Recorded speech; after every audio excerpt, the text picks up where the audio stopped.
The harsh Arizona sun was just beginning to sink behind the red mesa formations when Tom Brennan finished his evening rounds, checking on the cattle that had become his only companions. For the past 3 years, at 42, Tom had grown accustomed to the solitude of ranch life, finding peace in the predictable rhythms of caring for his animals and maintaining his small but prosperous spread in the high desert country. Tom had chosen isolation deliberately after losing his wife Ellen and their unborn child to fever 5 years earlier. The ranch, located 20 miles from the nearest settlement of Cedar Ridge, provided him with the space he needed to grieve privately and the work that kept his hands busy. When his heart felt too heavy to bear, as Tom approached his barn to check on a mare that was close to foaling, he noticed something that made him pause. The barn door, which he was certain he had latched securely that morning, stood slightly ajar. Tom's hand instinctively moved to the rifle he always carried during his evening rounds, but he approached the door cautiously rather than aggressively. In his experience, most intruders turned out to be nothing more threatening than curious wildlife or cattle that had wandered away from the herd. But what Tom found when he pushed open the barn door was neither animal nor wandering livestock. Huddled in the corner of an empty stall, barely visible in the shadows cast by the late afternoon light, was a young Apache girl who couldn't have been more than 12 or 13 years old.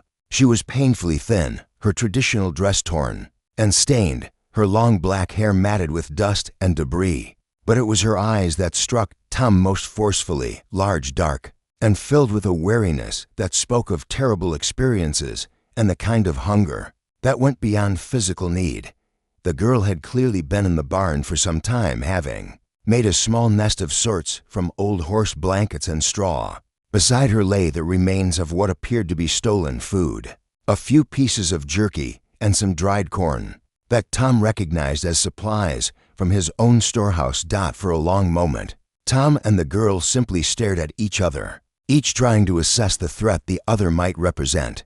Tom could see that she was prepared to run, her muscles tense for flight despite her obvious weakness, but something in her eyes, a desperate hope beneath the fear, made him lower his rifle and speak gently. "Easy there, little one," Tom said softly, using the same tone he employed with frightened horses. "I'm not going to hurt you. You look like you could use some help." The girl didn't respond, but Tom hadn't expected her to. He knew enough about the Apache people to understand that she likely spoke little or no English, and that her presence here meant she was probably fleeing from circumstances too terrible for him to imagine. The relationship between white settlers and the Apache had been marked by decades of violence, misunderstanding, and mutual mistrust. Tom had heard the stories of raids and reprisals, of families destroyed on both sides of the conflict, but looking at this starving child, he felt none of the fear or hostility that many of his neighbors expressed toward the Apache people. He saw only a young girl who was alone, hungry, and desperately in need of help. Moving slowly so as not to startle her, Tom set his rifle aside and crouched down to the girl's level. "Are you hurt?" he asked gently, though he knew she likely wouldn't understand his words. Instead, he relied on gesture and tone to communicate his peaceful intentions. The girl watched him with the intense focus of someone who had learned that survival depended on reading the intentions of others accurately. When Tom made no aggressive moves, she seemed to relax slightly, though she remained ready to flee at the first sign of danger. Tom could see evidence of recent injuries, scrapes and bruises that suggested she had been traveling rough for some time. More concerning was her obvious malnutrition and the fever flush in her cheeks that indicated illness or infection. "You're safe here," Tom said quietly, though he knew the words themselves meant nothing to her. What mattered was his tone, his posture, his demonstration that he posed no threat. "Let me get you some food and water." Moving with deliberate slowness, Tom stood and backed toward the barn door. "I'll be right back," he said, hoping that his body language would communicate his intention to return. Rather than abandon her 20 minutes later, Tom returned to the barn carrying a plate of food, a cup of fresh water, and some basic medical supplies. He was relieved to find that the girl hadn't fled, though she had moved to a position that offered better escape routes if needed. Tom set the food and water within the girl's reach, then retreated to give her space. He watched as she eyed the offerings suspiciously before hunger overcame caution and she began to eat, with the desperate intensity of someone who hadn't had a proper meal in days. As the girl ate, Tom found himself studying her appearance more carefully. Her clothing, though worn and dirty, showed the intricate beadwork and craftsmanship that he had learned to associate with Apache artistry. More importantly, he could see intelligence in her dark eyes, a quick mind that was constantly assessing and analyzing her situation. "What's your name?" Tom asked gently, pointing to himself and saying Tom in hopes of encouraging some form of communication. The girl looked at him for a long moment before speaking a single word in her own language. The name sounded like music to Tom's ears, though he had no idea how to pronounce it correctly. "Beautiful name," Tom said sincerely, even though he didn't understand its meaning. "I'm going to call you." He paused, thinking of names that might be easier for both of them to manage. "How about Star? You appeared in my barn like a bright star in the darkness." The girl tilted her head slightly, as if considering his suggestion. She didn't object, which Tom took as a positive sign. Over the following hour, Tom remained in the barn, speaking softly to Star while she finished eating and drinking. He could see that she was fighting exhaustion, her eyelids heavy despite her obvious desire to remain alert to potential danger. "You need rest," Tom said gently, gesturing toward the pile of blankets where she had been sleeping. "You're safe here. I won't let anyone hurt you." Star seemed to understand his meaning, if not his words. She settled back into her makeshift bed, but her eyes remained fixed on Tom with a mixture of gratitude and lingering wariness. Tom found himself facing a decision that would change his life in ways he couldn't yet imagine. He could contact the authorities, report finding an Apache child on his property, and let them handle the situation according to whatever policies currently govern such matters. Or he could choose to protect this frightened, hungry girl who had somehow found her way to his barn and his care. Looking into Star's trusting but cautious eyes, Tom realized there was really no choice at all. This child needed help, protection, and healing. The circumstances that had brought her to his barn alone and starving were irrelevant compared to the simple human need he saw before him. "Sleep now." "Star," Tom said softly, settling into a comfortable position where he could keep watch without appearing threatening. "Tomorrow we'll figure out how to take better care of you." As the girl's breathing gradually deepened into sleep, Tom found himself thinking about the empty rooms in his house, the silence that had become his constant companion, and the way his heart had responded to this unexpected responsibility. For the first time in years, he felt needed in a way that went beyond the daily care of his animals. Star stirred in her sleep, murmuring words in Apache that Tom couldn't understand, but that sounded like the frightened cries of someone reliving traumatic memories. Without thinking, Tom began to hum a gentle lullaby that Ellen had once sung when she was carrying their child, a melody that had brought him comfort during his darkest nights of grief.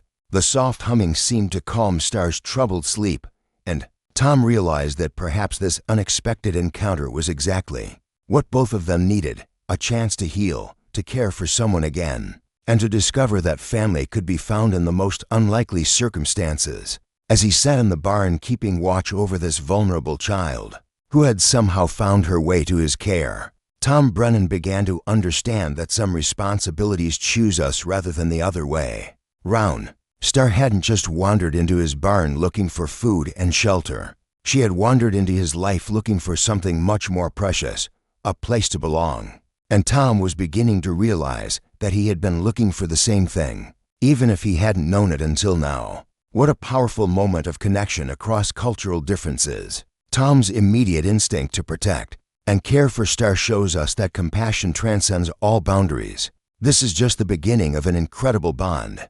If you're moved by this story of found family and healing hearts, make sure you're subscribed with notifications on so you don't miss how Tom and Star's relationship develops. Now, let's return to our story and see how these two lonely souls will help each other heal. In the weeks that followed Star's arrival, Tom's isolated ranch was transformed from a place of solitary grief into something that resembled a home again. The girl, whose real name Tom learned was Aiyana, meaning eternal blossom in Apache, proved to be remarkably resilient and adaptive, but also deeply traumatized by whatever experiences had led her to seek refuge in his barn. Tom established a routine that respected both Aiyana's need for security and his own responsibilities. He moved her from the barn to the small guest room in his house, a space that had remained empty since Ellen's death, but which he now furnished with care and attention to what a young girl might need for comfort and safety. Communication between then developed slowly, built on patience, gestures, and Tom's growing vocabulary of basic Apache words that Aiyana gradually taught him. In return, she began to pick up English with the quick intelligence of youth, though she remained largely silent except when absolutely necessary. "Good morning, Star Aiyana," Tom would say each day, carefully pronouncing her name as she had taught him. She would nod in response, her dark eyes watchful, but no longer filled with the desperate fear he had seen that first night. Tom's neighbor, Dr. Sarah Martinez, who ran a small medical practice in Cedar Ridge, proved invaluable in helping Aiyana recover from the malnutrition and minor injuries she had suffered during her time alone. More importantly, Dr. Martinez was one of the few people in the territory who had experience working with Apache families and understood some of their cultural practices. "She's been through something terrible," Dr. Martinez told Tom after examining Aiyana and observing her behavior. "The trauma goes deeper than physical injury. This child has seen things that no young person should have to witness. Can you tell what happened to her, where she came from?" Dr. Martinez shook her head sadly. "She won't talk about it, which is probably a protective mechanism. But given the timing and the fact that she's alone, I suspect her family was killed, possibly in one of the recent conflicts between the cavalry and Apache bands. She may be the only survivor." Tom felt his heart clench at the thought of what Aiyana must have endured. "What can I do to help her heal?" "What you're already doing," Dr. Martinez replied. "Give her safety, consistency, and time. Let her know that she's wanted and valued. Some wounds can only heal when the person feels secure enough to let them." As autumn turned to winter, Tom began to notice small changes in Aiyana's behavior that suggested she was beginning to trust not just his intentions, but the permanence of her place in his home. She started venturing outside the house to explore the ranch, initially staying close to escape routes, but gradually ranging farther as her confidence grew. Tom was fascinated to watch Aiyana interact with his animals. She had an almost supernatural ability to calm frightened horses and seemed to understand their needs and moods with uncanny accuracy. The cattle, which were usually wary of strangers, accepted her presence without question. "You have a gift with them," Tom told her one afternoon as they watched her successfully treat a sick calf using herbs she had gathered from the desert. "Your people, Apache, they understand animals differently than most folks do." Aiyana nodded, speaking one of her longest sentences in English to date. "Grandmother teach me. She say all living things speak, but white men forget how to listen." Tom was struck by the wisdom in her words and the sadness in her voice when she mentioned her grandmother. "Your grandmother sounds like a wise woman. I would have liked to meet her." Aiyana's expression grew distant, and Tom could see her struggling with memories that were clearly painful. "She with spirits now. All family with spirits, only me left." Tom felt tears prick his eyes at her simple statement of devastating loss. "I'm sorry, Aiyana. I know what it's like to lose family, but you're not alone anymore. You have me now." Aiyana looked at him with those serious dark eyes that seemed far too old for her young face. "You keep me, even when other white people say bad things." Tom knelt down to her level, wanting her to see the sincerity in his expression.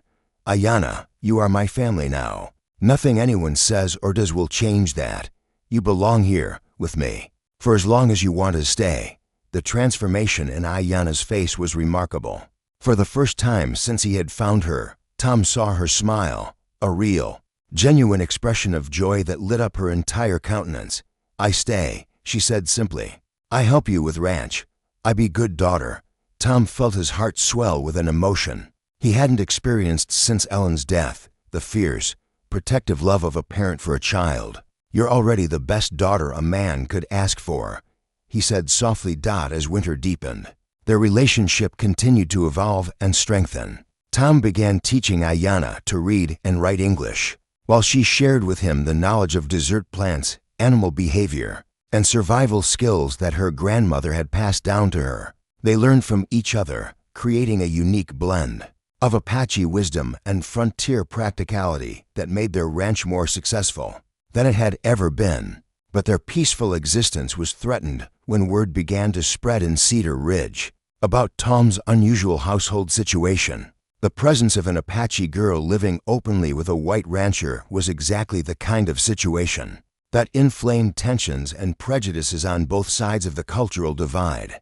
The trouble came to a head on a cold February morning when Sheriff Buck Wheeler arrived at the ranch accompanied by 3 men from the Indian Agency, federal officials whose job was to manage the territory's Native American population. According to government policy, Tom, Sheriff Wheeler said uncomfortably as the group approached the house, "These gentlemen have some questions about the Apache girl you've been harboring, Agent Morrison." A thin man with cold eyes and an officious manner stepped forward. With papers in his hand, "Mr. Brennan, you're in violation of federal regulations regarding the custody of Indian minors. This child needs to be placed in the appropriate educational facility, where she can be properly civilized and trained for useful employment." Tom felt anger building in his chest, but he kept his voice calm and reasonable. "Gentlemen, Aiyana is not a stray animal to be placed anywhere. She's a child who lost her family and found sanctuary here. She's healthy, happy, and learning rapidly. What possible benefit would there be in removing her from a stable home? The benefit, Agent Morrison replied coldly, is that she'll learn to live as a proper American citizen rather than maintaining the savage ways of her people. The Carlisle Indian School has excellent programs for transforming these children into productive members of society." Tom had heard about Carlisle and similar institutions, places where Native American children were forcibly separated from their culture, forbidden to speak their native languages, and subjected to harsh discipline designed to kill the Indian to save the man. The thought of Aiyana in such a place made him feel sick. "She's learning to be a productive member of society right here," Tom said firmly. "She speaks English, she's learning to read and write, and she's contributing to the success of this ranch. Most importantly, she's loved and cared for in a way that helps her heal from the trauma she's experienced." Agent Morrison's expression didn't change. "Mr. Brennan, your personal feelings are irrelevant. This child is the property of the federal government, and she will be placed where the government determines she belongs. Property?" Tom's voice rose despite his efforts to remain calm.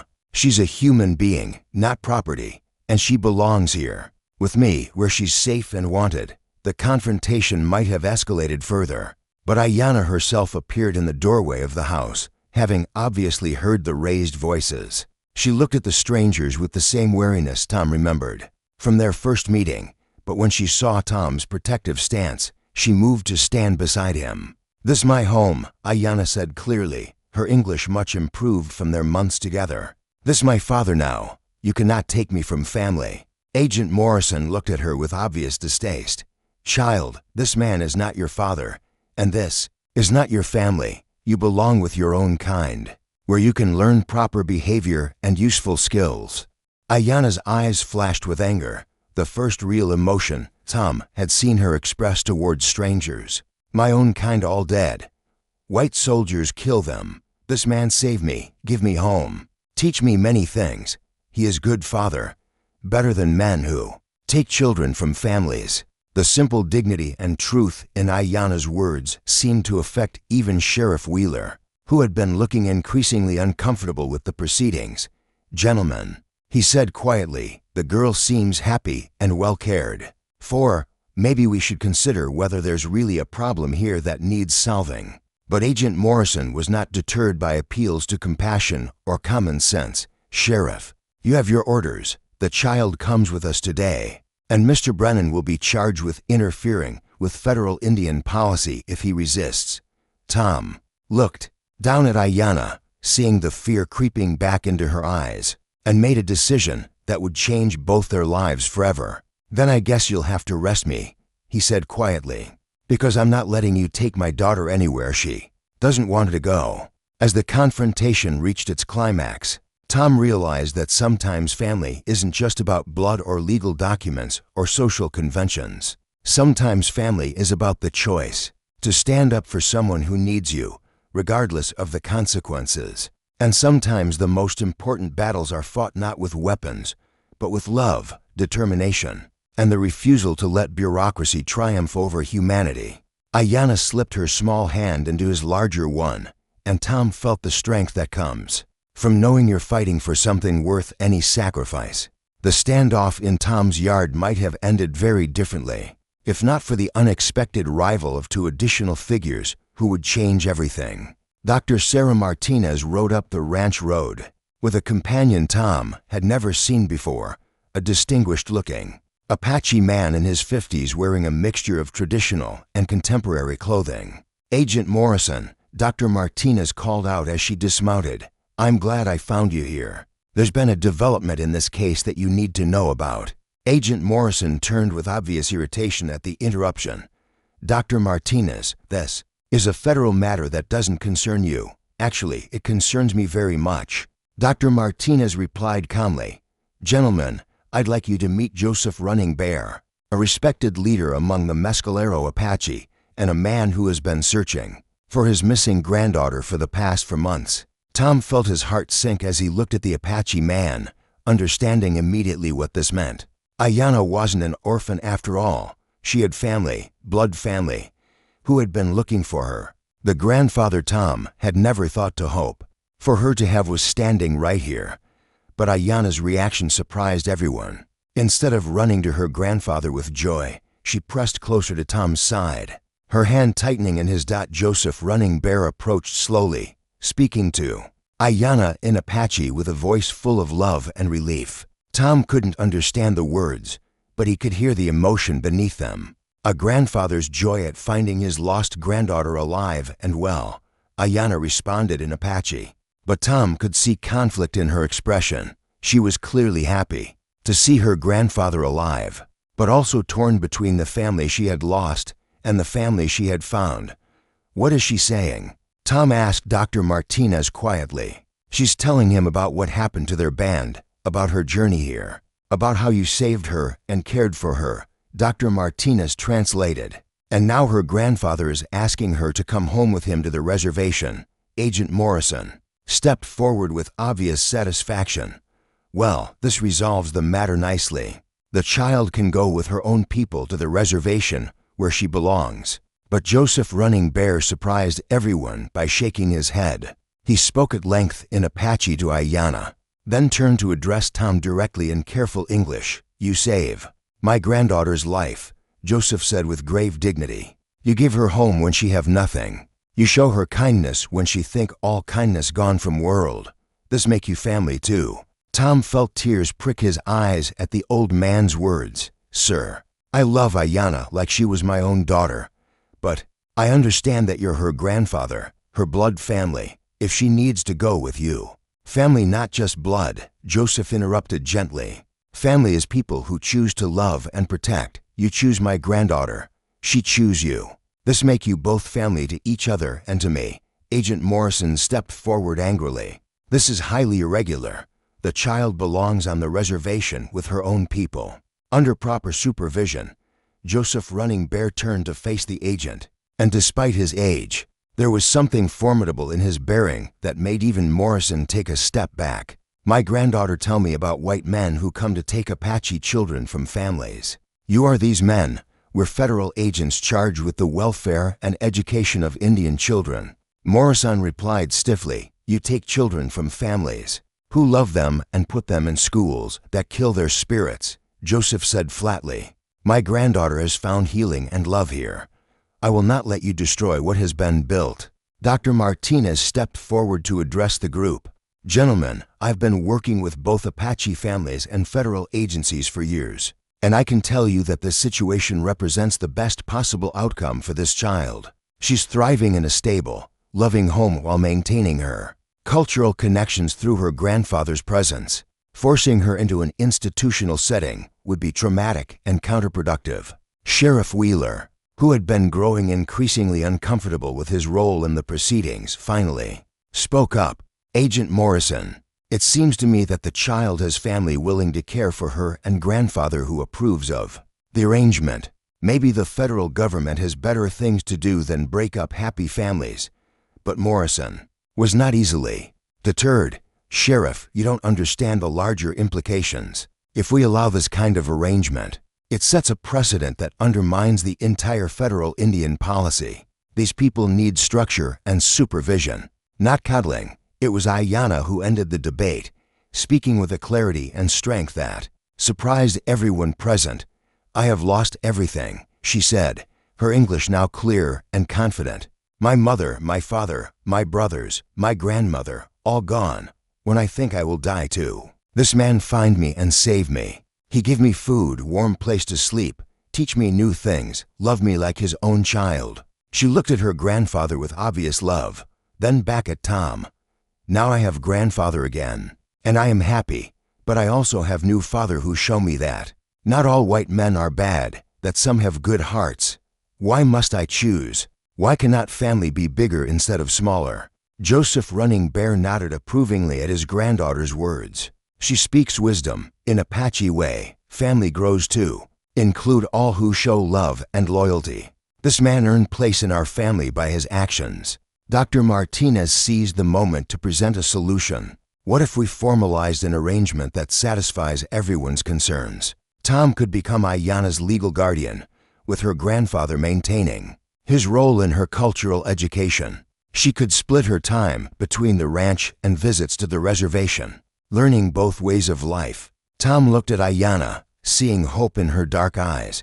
Would that make you happy? Having both families? Yes, Aiyana said simply. I need grandfather to teach me Apache ways. Remember who I was, but I need you to help me learn who I can become. Joseph Running Bear extended his hand to Tom. You willing to share granddaughter with old Apache man? Learn our ways so you can help her stay connected to her people? Tom shook the offered hand firmly. It would be an honor, sir. I want Aiyana to be proud of all parts of her heritage. Agent Morrison made one last attempt to assert federal authority. This arrangement is completely irregular and sets a dangerous precedent, Agent Morrison. Sheriff Wheeler interrupted firmly. I think the territorial judge will be very interested in an arrangement that keeps a child happy and healthy while respecting both cultures involved. And I think he'll be less interested in bureaucratic precedents than in what's best for one little girl who's already suffered enough. 6 months later, Tom's ranch had been transformed once again, this time into a unique bridge between the cultures. Joseph Running Bear had built a traditional Apache dwelling on Tom's land, where Aiyana spent several days each week learning the language, stories, and customs of her people. The rest of the time, she lived in the main house with Tom, attending the school he had established for her and helping with ranch work. The arrangement had drawn visitors from across the territory. Apache families curious about this white man who had chosen to adopt one of their children, and white families interested in the successful integration of different cultural approaches to child rearing. You've created something remarkable here, Dr. Martinez observed during one of her regular visits. Aiyana is thriving in ways that wouldn't have been possible in either culture alone. Indeed, Aiyana had grown into a confident, articulate young woman who moved easily between both worlds. She could track animals using Apache skills her grandfather taught her, but she could also manage the ranch's books using the mathematics Tom had helped her master. She spoke both languages fluently and was becoming a bridge between communities that had previously existed in suspicion and hostility, I think, Tom said as he watched Aiyana demonstrate Apache horsemanship techniques to a group of visiting ranchers' children, that we've all learned something important about what family really means. Joseph Running Bear, who had become not just Aiyana's grandfather but Tom's close friend and cultural teacher, nodded in agreement. You give my granddaughter life when she was dying, but she give you life too, and together, you show that love is stronger than fear, that family is choice, not just blood. On Aiyana's 16th birthday, the celebration brought together Apache families from the reservation and white families from the surrounding ranches, a gathering that would have been unthinkable just a few years earlier. As Tom watched his daughter, for that's what she had truly become, moving gracefully between both communities, serving as translator, mediator, and bridge builder. He marveled at the journey that had brought them all to this point. "Do you ever regret finding her in your barn that night?" Dr. Martinez asked Tom as they watched Aiyana teach Apache children and white children to work together in a traditional dance. Tom smiled, thinking of the empty house he had once called home, the silent meals he had eaten alone, the purposeless days that had stretched endlessly before Aiyana's arrival. "Dr. Martinez," Tom said softly, "finding Aiyana was the moment my real life began. I thought I was saving a starving Apache girl, but it turned out she was saving a lonely rancher who had forgotten what it meant to love and be loved." As the celebration continued around them, with laughter and music from the cultures blending into something new and beautiful, Tom understood that some of the most important moments in life come disguised as crises. A starving child in his barn had seemed like a problem to be solved, but she had actually been the answer to a prayer he hadn't known he was praying. Aiyana had taught him that family wasn't about blood or culture or convention. It was about the choice to love someone completely, to protect them fiercely, and to help them become everything they were meant to be. Neither of them had been meant to be alone. They had been meant to find each other, to heal each other, and to build something beautiful together that honored both their pasts and embraced their shared future. In the end, the lonely rancher had found much more than a starving Apache girl. In his barn, he had found his daughter, his purpose, and his reminder that love truly does transcend all boundaries. When people are brave enough to open their hearts to the unexpected gifts that life brings their way. What an absolutely beautiful conclusion. Tom and Aiyana's story proves that the strongest families are built on love, choice, and mutual respect. Their bond transcended cultural differences and created something even more beautiful. A bridge between two worlds. Thank you for joining us on this incredible journey of found family and cross-cultural understanding. If this tale of love conquering prejudice and family being defined by choice rather than blood touched your heart, please like this video, subscribe to our channel, and share it with someone who believes in the power of compassion to heal all wounds. We'd love to hear from you. What does family mean to you? Have you ever experienced the kind of love that transcends cultural or social boundaries? Share your thoughts in the comments below. Don't forget to hit that notification bell to be the first to see our next Western tale. Remember, sometimes the most precious gifts come disguised as problems, and the family we need most is often the family we choose rather than the one we're born into. Until next time, may you always have room in your heart for the unexpected blessings that cross your path, and may you find the courage to love beyond boundaries.